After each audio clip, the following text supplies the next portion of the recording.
പാർട്ടിയുടെ ഭാഗമാകണമെങ്കിൽ സ്ഥാനമാനങ്ങൾ വേണമെന്ന അഖിൽ മാരാറിന്റെ ഓഡിയോ പുറത്തുവിട്ട 2020 കോൺഗ്രസും ബിജെപിയും ദേശീയ പാർട്ടിയാണെന്നും 2020 നിൽക്കുമ്പോൾ ആ വാല്യൂ ഇല്ല എന്നും അഖിൽ ഓഡിയോയിൽ പറയുന്നു.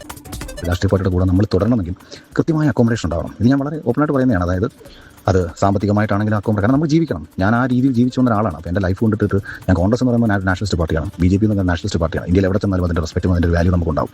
ഇതിൽ നമുക്കതില്ല.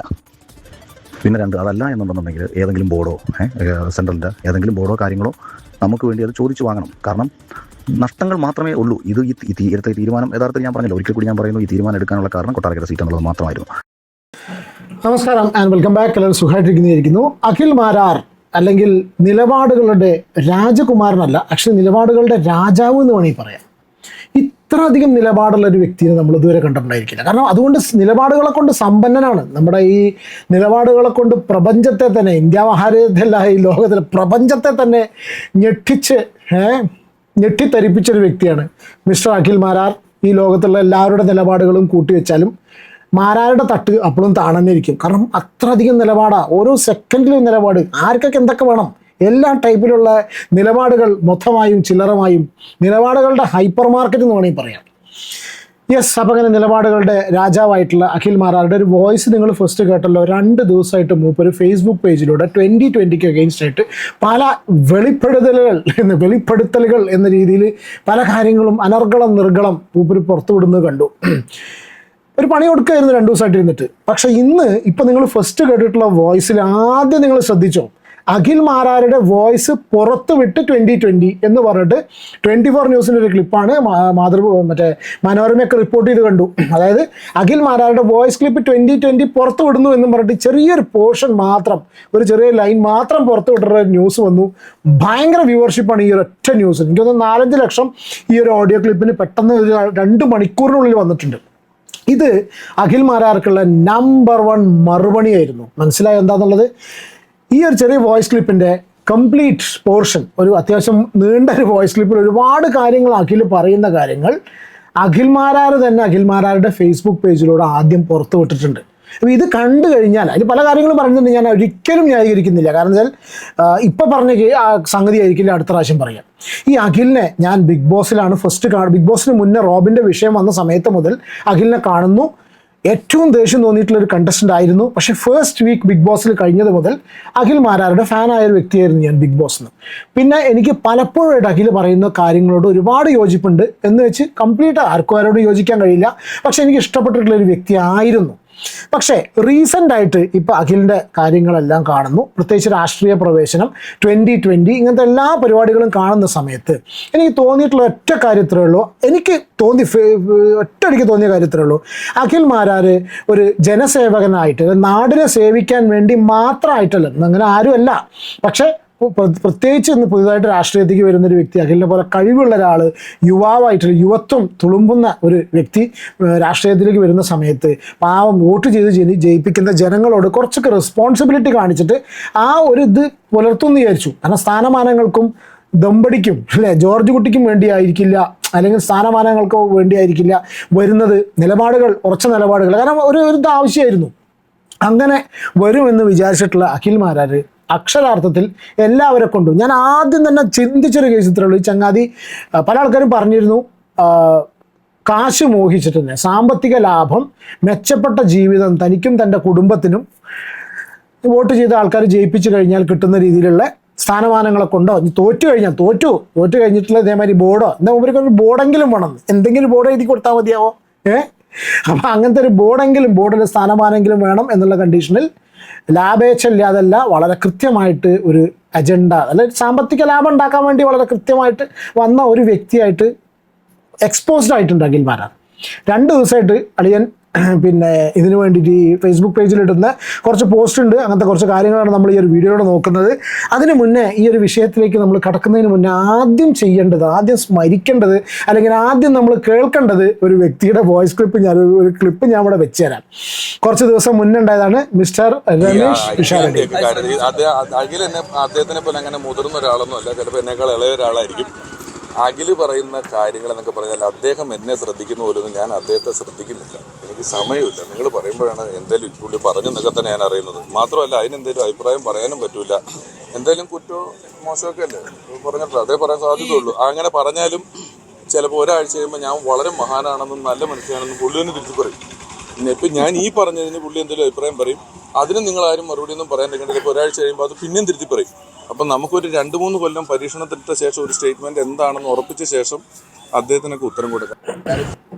ഈ ബിഗ് ബോസ് കണ്ട ഏതൊരു വ്യക്തിക്കും അറിയാം അഖിൽ മാരാർ വളരെ നന്നായിട്ട് സംസാരിക്കാൻ കഴിവുള്ള ഒരു വ്യക്തിയാണ്. വാക്കുകളെ കൊണ്ട് അമ്മാനമാടുന്ന ആളാണ്, വളച്ചൊടിക്കുന്ന ആളാണ്, പിടിച്ചു നിൽക്കാൻ കഴിവുള്ള ആളാണ്. പക്ഷേ ആ ഒരു വ്യക്തി അക്ഷരാർത്ഥത്തിൽ മുട്ടുകുത്തിപ്പോയത് പിഷാരടിയുടെ ഈ ഡയലോഗിൻ്റെ മുന്നിലാണ്.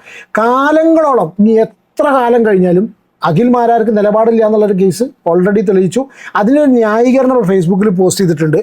ആ ഒരു സംഭവത്തിന് ഊട്ടി ഉറപ്പിക്കുന്ന ഒരു ഡയലോഗാണ് ഈ ഒരു പിഷാരടിയുടെ ഡയലോഗ്. ഇനി നമ്മൾ ന്യൂസ് ചാനൽസിലായിട്ട് ഇന്നലെ വന്നിട്ടുള്ള കാര്യങ്ങൾ പ്ലസ് അഖിൽ ഇന്ന് സോഷ്യൽ മീഡിയയിലൂടെ അഖിലിൻ്റെ ഫേസ്ബുക്ക് അക്കൗണ്ടിലൂടെ പുറത്തോട്ടുള്ള ചില കാര്യങ്ങൾ പറയണം. അതിന് മുന്നേ ഒരു കാര്യം പറയട്ടെ. അഖിലിൻ്റെ ഒരു ഫേസ്ബുക്ക് പോസ്റ്റ് എന്ന് കണ്ടു. മഹാത്മാഗാന്ധിയുടെ ഒരു പുള്ളി കോട്ട് ചെയ്തിട്ടാണ് ഒരു കാര്യം പറഞ്ഞിട്ടുള്ളത്. എൻ്റെ നിലപാട് ചോദ്യം ചെയ്ത് പലരും വരുന്നത് കണ്ടു. അവരോട് പറയാനുള്ളത് my aim is not to be consistent with my previous statement on a given question, but to be consistent with truth as it may present itself to me at a given moment. Mahatma Gandhi എന്ന് പറഞ്ഞിട്ടാണ് എഴുതിയിട്ടുള്ളത്. ഗാന്ധിജി ഇങ്ങനെ ഒരു കാര്യം പറഞ്ഞു എന്നുള്ളത് എനിക്കറിയില്ല, ഉണ്ടാവുമായിരിക്കാം. എന്തായാലും മൂപ്പര് വളച്ചൊടിക്കാൻ ഏറ്റവും ബെസ്റ്റ് മനുഷ്യനാണ്. പിടിച്ചു നിൽക്കാനും വളച്ചൊടിക്കാനും. കക്കാൻ അറിഞ്ഞാൽ പോരാ, നിൽക്കാൻ അറിയണം എന്ന് പറയില്ലേ. അപ്പോൾ സ്വയം നന്നായിട്ട് നിൽക്കാൻ അറിയാം എന്ന് ധരിക്കുന്ന, നന്നായി വളച്ചൊടിക്കാൻ കഴിവുള്ള അഖിൽ മാരാർ ഇതിന് പുതിയൊരു നറേറ്റീവ് ഗാന്ധിജിയുടെ സ്റ്റേറ്റ്മെൻറ്റിലൂടെ കൊണ്ടുവന്നതാണ്. അതായത് എൻ്റെ എയിം ഒരിക്കലും കൺസിസ്റ്റൻ്റ് ആയിട്ട് നിൽക്കുക എന്നുള്ളതല്ല.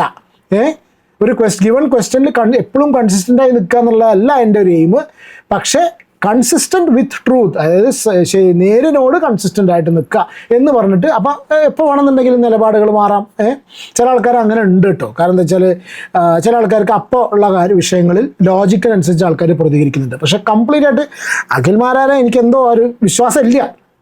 എന്തായാലും അഖിൽ കുറച്ച് കാര്യങ്ങൾ ഇന്നലെ ന്യൂസിൽ പറഞ്ഞിട്ടുണ്ട്. അതിൽ കുറച്ച് പോർഷൻ വെച്ചതിന് ശേഷം അഖിൽ മാരാർ ഫേസ്ബുക്കിൽ, ഇപ്പം നിങ്ങൾ ഫസ്റ്റ് കേട്ടിട്ടുള്ള ഓഡിയോ ഉണ്ടല്ലോ, ആ ഓഡിയോൻ്റെ പരിപൂർണ്ണ രൂപമുണ്ട്. അതും കൂടി ഞാൻ പ്ലേ ചെയ്യാം. ആദ്യം ന്യൂസ് ചാനൽസിന് കൊടുത്തിട്ടുള്ള ഒരു ബൈറ്റ്. എനിക്ക് വരുമാനം വരുന്നത് അവസാനിച്ചു. ഇന്ത്യയിലേക്ക് പോയതിനു ശേഷം എന്നോട് അത്രയും അടുപ്പമുള്ള എന്നെ മനസ്സിലാക്കുന്ന ആൾക്കാർ എന്നെ വിളിച്ചത് മാറ്റി നിർത്തി കഴിഞ്ഞു കഴിഞ്ഞാൽ എനിക്ക് പല വരുമാനങ്ങളും അവസാനിച്ചു. ഇതേ സമയം നമ്മൾ പഴി കേൾക്കേണ്ടി വരുന്നത്. അതെ, സംഭവം അതാണ്. വരുമാനം കംപ്ലീറ്റ് നിലച്ചു. ഇപ്പം ആരും ഇൻ്റർവ്യൂവിനൊന്നും വിളിക്കുന്നില്ല. കീശ വീർപ്പിക്കാനാണ് രാഷ്ട്രീയത്തിലേക്ക് ഇറങ്ങുക എന്നുള്ള ഒരു പൊതുവായിട്ട് പറയുന്ന ഒരു സംഭവം ഇതുവരെ ആരും തുറന്നു സമ്മതിച്ചിട്ടില്ല. ഞാൻ രാഷ്ട്രീയത്തിലേക്ക് ഇറങ്ങിയിട്ടുള്ളത് കീശ വീർപ്പിക്കാനാണ് എന്നുള്ളത് വളരെ കൃത്യമായിട്ട് പച്ചയ്ക്ക് അഖിൽ മാരാർ പറഞ്ഞുകൊണ്ട് മാതൃകയാവുകയാണ്. അത് തുറന്നു പറഞ്ഞുകൊണ്ട് എന്തോ വലിയ ആളായും തോന്നുകയാണെന്നുണ്ടെങ്കിൽ എന്തെങ്കിലും ക്രെഡിബിലിറ്റി എവിടെയെങ്കിലും ആർക്കെങ്കിലും അവശേഷിച്ചിട്ടുണ്ടെങ്കിൽ അതും ഇതോടുകൂടി പോയി. അദ്ദേഹം വന്നത് ഇദ്ദേഹത്തിന്റെ വ്യക്തിപരമായ ചില ലക്ഷ്യങ്ങളുണ്ടായിരുന്നു. ഇത് 19 സ്ഥലത്ത് മത്സരിക്കുന്നത് 19 സ്ഥലത്തു നിന്നുള്ള ഫണ്ട് കിട്ടാൻ വേണ്ടിയിട്ടാണ്. BJP-യിൽ നിന്ന് പുള്ളിക്ക് ഫണ്ട് കിട്ടിയിട്ടുണ്ടെന്നുള്ള കാര്യം എനിക്ക് കൃത്യമായിട്ട് അറിയാം. ഇത് ഞാൻ എന്ന് BJP-യുടെ തന്നെ ചില നേതാക്കന്മാർ മറ്റു പലരോട് പറഞ്ഞതിൽ നിന്നും എനിക്ക് പണം കിട്ടി എന്ന രീതിയിൽ, അതായത് സാബു ജേക്കബിന് പണം കൊടുക്കുമ്പോൾ അത് എനിക്കും കിട്ടുമല്ലോ എന്ന അർത്ഥത്തിൽ എന്നോട് സംസാരിച്ചപ്പോൾ എനിക്ക് 5 പൈസ കിട്ടിയില്ല. ഇതെന്താണെന്ന് വെച്ചാൽ പുറത്ത് നമ്മൾ എവിടെ ചെന്നാലും ഇതിന്റെ ഇടയിലൂടെ ഞാൻ വൈഫിന്റെ കുറെ ഗോൾഡ് കൊണ്ട് വിറ്റു. അപ്പോൾ എൻ്റെ അടുത്ത് വൈറ്റ് ഗോൾഡിന്റെ ആൾ ചോദിക്കുകയാണ്, വൈറ്റ് ഗോൾഡിലാണ് ഞാൻ കൊണ്ട് വിറ്റത്. അപ്പോൾ പുള്ളി ചോദിക്കുകയാണ്, അല്ല ആക്ച്വലി മോണിറ്ററി ബെനിഫിറ്റ് ഒന്നും ഉണ്ടായില്ല, ഞങ്ങളെല്ലാം വിചാരിച്ചത് അഖിൽ അങ്ങനെ ഉണ്ടായില്ല എന്നുള്ളതാണ്. ഇവിടെയാണ് ഇവന് പൊളിഞ്ഞത്. ആ ചോദ്യമാണ് ഇവന് പൊളിഞ്ഞിട്ടുള്ളത്. കാരണം എന്താ വെച്ചാൽ ആ ചോദ്യം ചോദിച്ചു, അഖിലിന് മോണിറ്ററി ബെനിഫിറ്റ് ഒന്നും ഉണ്ടായിട്ടില്ലേ? അപ്പോൾ സ്വർണം ഞാൻ അത് സത്യം അറിയാം, വെറുതെ ബടയടിക്കാൻ ചാൻസ് ഇല്ല. എന്താണെങ്കിലും ആ ഒരു നിമിഷത്തിലാണ് ഇവന് പൊളിഞ്ഞിട്ടുള്ളത്. അതായത് കാശൊന്നും കിട്ടിയില്ലേ, കാശ് കിട്ടാൻ വേണ്ടിയിട്ട് തന്നെ വളരെ കൃത്യമായിട്ട് ഇതിൽ ചെന്ന് ചേർന്നു. പിന്നെ ഈ ഗോൾഡ് കൊണ്ടേക്കേണ്ട സിറ്റുവേഷൻ വന്ന സമയത്ത് ആൾക്കാർ ചോദിക്കും കൂടി ചെയ്ത സമയത്ത്, അയ്യേ നിനക്ക് യാതൊരു പൈസയൊന്നും കിട്ടിയില്ല, പിന്നെ നീ എന്തിനാണ് അത് ചോദ്യം. ആ ചോദ്യം അല്ലെങ്കിൽ ആ ഒരു ചോദ്യം ചോദിക്കുന്ന സമയത്ത് വളരെ കൃത്യമായിട്ട് തിരിച്ചു പറയാം, സാമ്പത്തികത്തിന് വേണ്ടിയിട്ടല്ല, ഞാൻ ഇതിൽ നാട്ടുകാരെ സ്നേഹിക്കാനാണ്, അല്ലെങ്കിൽ എൻ്റെ സ്നേഹിക്കാനല്ല, വോട്ട് ചെയ്തവരെ സേവിക്കാൻ വേണ്ടിയിട്ടാണ് ചെയ്തതെന്നുള്ളത് വളരെ കൃത്യമായിട്ട് പറയാം. പക്ഷെ അതല്ല ലക്ഷ്യം, അതല്ല. വളരെ കൃത്യമായിട്ട് വളരെ ആർഭാടകരമായിട്ടുള്ള ജീവിതം, അത് അയാളുടെ കഴിവുകൊണ്ടാണ് കേട്ടോ അത്രയധികം താന്നതെന്ന് വന്നിട്ട് ഒരുപാട് പ്രയത്നം കൊണ്ട് എല്ലാവരെ കൊണ്ടും പറ്റില്ല. എന്ത് തന്നെ ആയിക്കോട്ടെ, ഇങ്ങനെയൊക്കെ രീതിയിലുള്ള ആർഭാടകരമായിട്ടുള്ള ജീവിതം നയിച്ചു പോകുന്ന അഖിൽ മാരാർക്ക് അത് നിലനിർത്തണമെങ്കിൽ അതിനനുസരിച്ച് രീതിയിലുള്ള ഫണ്ട് വരണം. ആ ഫണ്ട് വരണം എന്നുണ്ടെങ്കിൽ ആകെ ഉള്ള വഴി എന്ന് പറഞ്ഞാൽ 2020 എങ്ങനെയെങ്കിലും കയറിക്കൂടി അവിടുന്ന് തോറ്റ MLA തോറ്റു കഴിഞ്ഞാൽ കൂടി വല്ല എന്താ പറയുക ചില ബോർഡിലൊക്കെ കയറി കൂടിയിട്ട് വല്ല എന്തെങ്കിലും വല്ല സ്ഥാനമാനമൊക്കെ കിട്ടിയിട്ട് നിലനിന്ന് പോകണം. ഞാൻ ഇദ്ദേഹം ഒരുപാട് നല്ല മനുഷ്യനാണെന്നാണ് ഞാൻ വിചാരിച്ചത്. ഇപ്പോൾ 2020 ആശയത്തോട് ഭയങ്കര യോജിപ്പുള്ള ഒരാളായിരുന്നു ഞാൻ. ഒരു സ്വതന്ത്ര കാഴ്ചപ്പാട്, ജനങ്ങൾക്ക് വേണ്ടി നല്ലത് ചെയ്യുന്ന ഒരു രാഷ്ട്രീയ പ്രസ്ഥാനം, കിഴക്കമ്പലത്ത് ഒരുപാട് നല്ല കാര്യങ്ങൾ ചെയ്തിട്ടുള്ള. പക്ഷേ പിന്നീട് ഇതിന്റെ യാഥാർത്ഥ്യം എന്താ? കിഴക്കമ്പലത്ത് ചെയ്ത പലതും 2020 അല്ല, കിറ്റക്സിന് വേണ്ടിയിട്ടാണ്.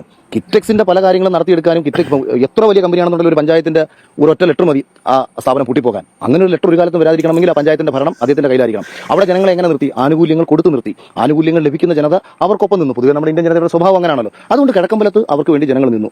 ഇത് ഇപ്പുറത്ത് ഇനി ഒരു കാര്യം പറയാം. ഏതാണ്ട് 1600 കോടി രൂപയുടെ നഷ്ടം കിറ്റക്സിനുണ്ട്. അത് അമേരിക്കൻ താരിഫ് വർദ്ധിപ്പിച്ചതിനെ തുടർന്ന് കിറ്റക്സിനുണ്ടായ നഷ്ടമാണ്. ഞാൻ ഷെയർ ട്രേഡ് ചെയ്യുന്ന ഒരാളാണ്. അപ്പോൾ ഈ നഷ്ടം നികത്താൻ അദ്ദേഹം കേന്ദ്രവുമായി ചേരുമ്പോൾ തെലങ്കാനയിൽ അദ്ദേഹത്തിന് പല പ്രോജക്റ്റുകളും പാസ്സാക്കി എടുത്തിട്ടുണ്ട്. രണ്ടാമത്തെ കാര്യം എന്ന് പറയുന്നത്, കേന്ദ്രം ടെക്സ്റ്റൈൽസ് ഇൻഡസ്ട്രിയുടെ ഭാഗമായിട്ട് 10,000 CR മറ്റോ ആണെന്ന് തോന്നുന്നു ഒരു പ്രോജക്റ്റ്. അതിന്റെ കറക്റ്റ് റിപ്പോർട്ട് നിങ്ങളൊന്ന് ഗൂഗിൾ ചെയ്ത് നോക്കുക. അതിൽ ഓരോ കമ്പനികളെ ഉൾക്കൊള്ളിച്ച് കഴിഞ്ഞാൽ സ്വാഭാവികമായിട്ടും കമ്പനിയുടെ ഷെയർ വാല്യൂ വർദ്ധിക്കും, കിറ്റക്സിനും പ്രയോജനപ്പെടും. ഇന്നല്ലെങ്കിൽ നാളെ തന്റെ കമ്പനിയെ രക്ഷിച്ചെടുക്കുക എന്ന ലക്ഷ്യത്തോട് കൂടിയിട്ടാകണം ഇന്നലകളിൽ അതിശക്തമായി 3 രാഷ്ട്രീയ പാർട്ടികളെ വിമർശിച്ച് ഒരു മനുഷ്യൻ പോയത്. പക്ഷേ അതിലേക്ക് ദയവ് ചെയ്ത് നമ്മളെ വലിച്ചിടരുതായിരുന്നു. പുള്ളിയുടെ ലക്ഷ്യം രാഷ്ട്രീയ പ്രവർത്തനമാണെന്നാണ് ഞാൻ കരുതിയത്. എന്റെ ആഗ്രഹം ജനങ്ങൾക്ക് വേണ്ടി പ്രവർത്തിക്കുക എന്നുള്ളതായിരുന്നു. അത് പുള്ളിക്ക് അങ്ങനെ ആഗ്രഹമില്ല. അപ്പോൾ സാമ്പത്തികം മുന്നിൽ കുറച്ച് മൈക്ക് ഇങ്ങനെ കുറച്ച് ആൾക്കാർ നീട്ടി എന്ന് വിചാരിച്ചിട്ട് എന്തും വിളംബരത് അഖിൽമാരാരെ പറയാതിരിക്കാൻ വയ്യ. ഇത് ബിഗ് ബോസ് അല്ല. എന്ത് എക്സാമ്പിൾ പറയുന്ന സമയത്തും ഈ ചങ്ങായി പറയും ബിഗ് ബോസിൽ അങ്ങനെയായിരുന്നു, ബിഗ് ബോസിൽ ഇങ്ങനെയായിരുന്നു, അങ്ങനെയായിരുന്നു എല്ലാ സ്ഥലം പറഞ്ഞിരുന്നത് അല്ലേ? ആ മത്സരാർത്ഥികളെ കടത്തി വെട്ടി ഞാൻ വന്നു, ഞാൻ അതിനുള്ളിൽ കയറിയപ്പോൾ എല്ലാവർക്കും എന്നെ എതിർപ്പായിരുന്നു, ഇത്രയധികം ആൾക്കാർ നെഞ്ചിലേറ്റി എന്നൊക്കെ പറഞ്ഞു വന്നിരുന്നല്ലോ. പക്ഷെ അതല്ല, പുറത്ത് നിന്നേക്കാളും പണി അറിയാവുന്ന കാലങ്ങളായിട്ട് രാഷ്ട്രീയ പാരമ്പര്യമുള്ള കാലങ്ങളായിട്ട് രാഷ്ട്രീയത്തിൻ്റെ എല്ലാവിധ പരിപാടികളും കണ്ടിട്ടുള്ള ആൾക്കാർ അവിടെ ഉണ്ട്. അപ്പോൾ അവർ വളരെ കൃത്യമായിട്ടുള്ള ഒരു മറുപടി ഈ ചങ്ങായി കൊടുത്തു. ഇയാളാണെന്നുണ്ടെങ്കിൽ വളരെ കൃത്യമായിട്ട് എന്തെങ്കിലും നക്കാപ്പിച്ച കിട്ടാൻ വേണ്ടി മാത്രം ഈ പരിപാടിക്ക് ഇറങ്ങി. എന്നിട്ട് എന്തൊക്കെ ഡയലോഗുകളായിരുന്നു ഇലക്ഷന് മുന്നേ. എന്നിട്ട് മാറ്റി പറഞ്ഞു കഴിഞ്ഞാൽ മുന്നിൽ കുറച്ച് മൈക്കുണ്ടെന്ന് വിചാരിച്ചിട്ട് ആൾക്കാർ അല്ല ജനം ഇപ്പം ഈ ചങ്ങായിക്ക് എന്താ വിചാരിക്കുന്നത്? വെറും കഴുതകളാണ് ജനങ്ങൾ എന്നുള്ളത്. ഇനി അഖിൽമാരാർക്ക് ഇപ്പോൾ കിട്ടിയൊരു മറുപടി ഉണ്ടല്ലോ, അല്ല കിട്ടിയൊരു പണി ഉണ്ടല്ലോ, നമ്പർ 1 പണി, അതായത് ഇന്നത്തെ ആ ഒരു ന്യൂസ് ചാനലിൽ പുറത്തു വിട്ടിട്ടുള്ള സംഭവം, അതിൻ്റെ കംപ്ലീറ്റ് വോയിസ് ഇവിടെ ഉണ്ട്. ഇപ്പോൾ നിങ്ങൾ സ്ക്രീനിൽ കാണുന്നതാണ് അഖിൽമാരാരും ഈ 2020 ആൾക്കാരായിട്ട് നടത്തിയിട്ടുള്ള ആ ഒരു ചാറ്റ്. ഓക്കെ ഗോപേട്ട, ഞാൻ 1-2 കാര്യങ്ങൾ വളരെ സ്നേഹത്തോടെ ഒന്ന് പറയുകയാണ്. മറ്റൊന്നുമല്ല, ഇപ്പം ഞാൻ ഈ 2020 ചേർന്നത് എൻ്റെ ജീവിതത്തിൽ ഈ നിമിഷം വരെ ഞാൻ എടുത്തിട്ടുള്ള തീരുമാനങ്ങളിൽ ഏറ്റവും വിഡ്ഢിത്തരപൂർണ്ണമായ തീരുമാനമായിരുന്നു എന്നതാണ് എൻ്റെ അനുഭവവും ചുറ്റുപാടുകളിൽ നിന്നും ഞാൻ മനസ്സിലാക്കുന്ന പരമമായ യാഥാർത്ഥ്യം. അത് എൻ്റെ തീരുമാനം തെറ്റിയതായിരുന്നില്ല, മറിച്ച് കൊട്ടാരക്കര മത്സരിക്കാമായിരുന്നൊരു സാഹചര്യം നഷ്ടപ്പെട്ടതോടുകൂടി ഒരു ഭാവി സാധ്യത പോലും രാഷ്ട്രീയപരമായിട്ട് അടഞ്ഞു പോകുന്നൊരു അന്തരീക്ഷമാണ് ഉണ്ടായത്. അതിൻ്റെ കാരണങ്ങൾ ഈ രാഷ്ട്രീയക്കാരന് വേണ്ട ഏറ്റവും മിനിമം ക്വാളിറ്റി എന്ന് പറയുന്നത് കൂടുതലുള്ളവരെ സംരക്ഷിക്കുക എന്നുള്ളതാണ്. അതിൻ്റെ ABCD 7 അയലത്തൂടെ പോകാത്ത ഒരാളായി പോയി 2020 ചെയർമാൻ എന്ന് പറയുന്നത്. അത് എനിക്ക് സാബു ജേക്കബ് എന്ന് പറയുന്ന വ്യക്തിയെ ഞാൻ ഒരു സമയത്ത് ഭയങ്കരമായിട്ട് റെസ്പെക്റ്റ് ചെയ്യുകയും ഭയങ്കര ക്വാളിറ്റിയുള്ളൊരു മനുഷ്യനായിട്ട് ഞാൻ മനസ്സിൽ കാണുകയും ചെയ്തിരുന്നു.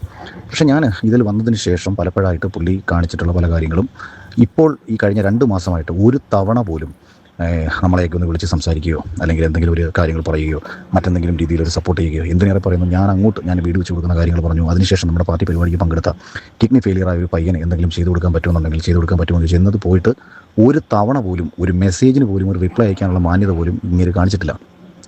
മിനിമം ഞാൻ പറഞ്ഞില്ല, ഞാനൊക്കെ വളരെ ലോ പ്രൊഫൈൽ രാഷ്ട്രീയ പ്രവർത്തനം നടത്തിയപ്പോഴും നമ്മളെ വിശ്വസിക്കുന്ന ഒരുത്തിന് വേണ്ടിയിട്ട് നമ്മൾ നിൽക്കും. ഇത് ഞാൻ എന്ന് പറയുന്ന ഒരാൾ ഇന്ന് കേരളത്തിൽ ഏറ്റവും കൂടുതൽ നേരിട്ട് എനിക്ക് കിട്ടിക്കൊണ്ടിരിക്കുന്ന പ്രശ്നം എന്ന് പറയുന്നത് ഈ ഒരൊറ്റ തീരുമാനത്തെ തുടർന്നാണ്. അതുവരെ എനിക്കൊരു ക്രെഡിബിലിറ്റി ഉണ്ടായിരുന്നു, ആൾക്കാർക്കിടയിൽ ഒരു ഇഷ്ടമുണ്ടായിരുന്നു, വിശ്വാസത ഉണ്ടായിരുന്നു, കൊള്ളാവുന്ന ഒരു ചെറുപ്പക്കാരനാണെന്നൊരു ഇമേജ് ഉണ്ടായിരുന്നു എല്ലാ ആൾക്കാരും. ഞാൻ ഇന്നിതിപ്പം ഈ മെസ്സേജ് അയക്കാനുള്ള മെയിൻ കാര്യം എന്ന് പറയുന്നത് ഇന്നത്തതും കൂടെ ചേർത്തിട്ട് 4ാമത്തെ ഒരു പ്രോഗ്രാമാണ് എനിക്ക് നഷ്ടപ്പെടുന്നത്. ഈ NDA ചേർന്നു എന്ന ഒറ്റ കാരണം കൊണ്ട് പലതും വിളിച്ച് കമ്മിറ്റ് ചെയ്ത് ഈവൻ അഡ്വാൻസ് എന്ന പരിപാടിയിൽ ക്യാൻസലായിപ്പോയി. ഇന്നിപ്പോൾ കുന്നംകുളത്ത് ഒരു ഇലക്ട്രിക് സ്കൂട്ടറിൻ്റെ ഒരു പ്രോഗ്രാം ഉണ്ടായിരുന്നു. പ്രോഗ്രാം ഇന്നല്ല, പ്രോഗ്രാം 21-ാം തീയതിയായിരുന്നു.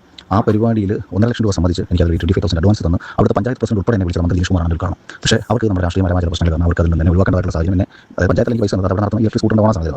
അപ്പോൾ അതിൽ നിന്ന് ക്യാൻസൽ 4ാമത്തെ പരിപാടിയാണ്. അങ്ങനെ അതായത് കീശ വീർപ്പിക്കാന്ന് വിചാരിച്ചിട്ട് 2020 ചേർന്നു. അവിടുന്ന് ആ പരിപാടി നടന്നില്ല.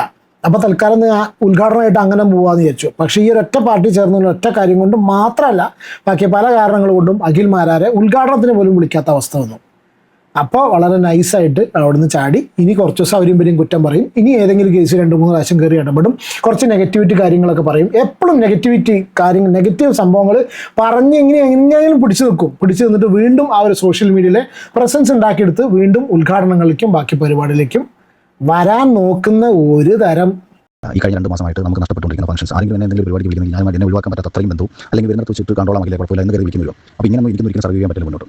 സാധാരണ നമ്മളെ കണക്ക് ഒരാളെ ഒരു രാഷ്ട്രീയ പാർട്ടി കിട്ടി കഴിഞ്ഞാൽ വളരെ കൃത്യമായ അക്കോമഡേഷൻ ചെയ്തിട്ടാണ് വിളിക്കുന്നത്. ഇപ്പം സീതാമഠം ഇതിൽ അക്കോമഡേഷൻ ചെയ്തില്ല എന്ന് മാത്രമല്ല, ഞാൻ എന്ത് കാരണം കൊണ്ടാണോ ഇതിൽ വന്നത് അതുപോലും ചെയ്തു തരാൻ പറ്റാതെ 13 സീറ്റ് എല്ലാവരും, ഞാൻ പറഞ്ഞില്ലേ, ഞാൻ കഴിഞ്ഞ ദിവസം ഇവിടെ നമ്മുടെ സിറ്റി പോലീസ് കമ്മീഷണർ ഞാൻ ഒരു പ്രോഗ്രാമിലുണ്ടായിരുന്നു. നമ്മൾ ഇദ്ദേഹം പേര് പിയാജിയുടെ കൂടെ നമ്മുടെ പഴയ ഐ പി എസ് ഓഫീസർ ഉണ്ടായിരുന്നു, ചെറിയ വിഷയത്തിലൊക്കെ ഐ പി എസ് ഓഫീസർ പുള്ളിയൊക്കെ ഉണ്ടായിരുന്നു. അവരുൾപ്പെടെ സകല ആൾക്കാരും ചോദിക്കാൻ ശരി അതിൽ എം ഡി പോയി, എന്തുകൊണ്ട് അതിൽ 13 സീറ്റ് വന്നില്ല? എനിക്ക് ഇതുപോലെ ഞാനിതൊന്നും എനിക്ക് സത്യം പറഞ്ഞാൽ എന്താണ് നടന്നത്, എന്താണ് സംഭവിച്ചത്, ഇതൊന്നും നമുക്ക് ആരും എക്സ്പ്ലെയിൻ ചെയ്യാൻ പറ്റുന്നില്ല.